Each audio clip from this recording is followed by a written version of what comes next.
क्या आपने गुरु नानक देव जी के उदासियों के बारे में सुना है? गुरु नानक देव जी के उदासी का अर्थ उनकी लंबी आध्यात्मिक यात्राएं हैं, जो उन्होंने एक ओंकार अर्थात एक ईश्वर, मानवता और सच्चाई का संदेश फैलाने के लिए की थी। लगभग 1500 से 1524 ईस्वी के बीच गुरु नानक देव जी ने हजारों मील की यात्रा पैदल तय की। उन्होंने केवल धार्मिक स्थलों का ही दौरा नहीं किया था, बल्कि वे उन स्थानों पर भी गए जहाँ आम लोग रहते हैं, जैसे कि बाजार, दुर्गम पहाड़ और अन्य धर्मों के केंद्र, ताकि वे संवाद कर सके। उनकी पहली उदासी पूरब दिशा की ओर हुई, जिसमें वे कुरुक्षेत्र, दिल्ली, हरिद्वार, वाराणसी, बिहार, बंगाल तथा असम में गए। उनकी पहली उदासी का मुख्य उद्देश्य था खोखले रिवाजों और जातिगत भेदभाव को चुनौती देना। इस पहली उदासी में एक प्रसिद्ध घटना भी घटी। हरिद्वार में उन्होंने लोगों को पूरब की ओर अपने पूर्वजों को पानी अर्पण करते देखा। उन्होंने पश्चिम की ओर पानी देना शुरू कर दिया। लोगों के पूछने पर उन्होंने ये उत्तर दिया कि यदि उनका पानी स्वर्ग तक पहुंच सकता है, तो मेरा पानी पंजाब में मेरे सूखे खेतों तक क्यों नहीं पहुंच सकता।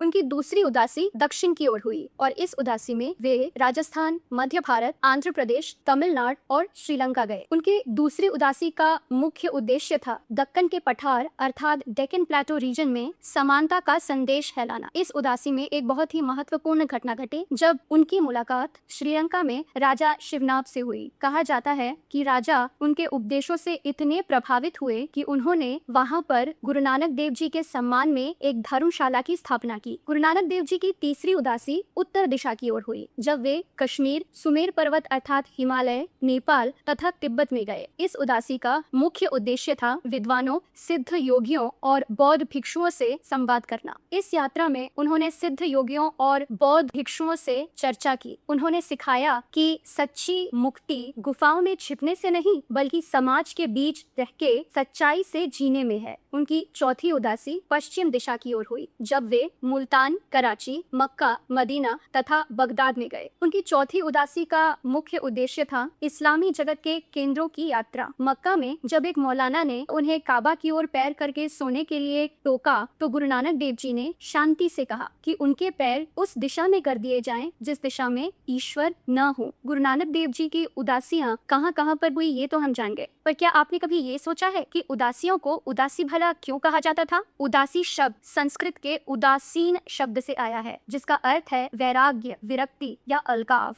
इन 24 वर्षों के दौरान गुरु नानक देव जी अपने घर और परिवार के मोह से अलग होकर आध्यात्मिक यात्री के रूप में दुनिया की सेवा के लिए निकले थे। उनके साथ उनके साथी भाई मर्दाना होते थे, जो रबाब बजाते थे, और गुरु जी अपनी दिव्य वाणी अर्थात शब्द गाते थे।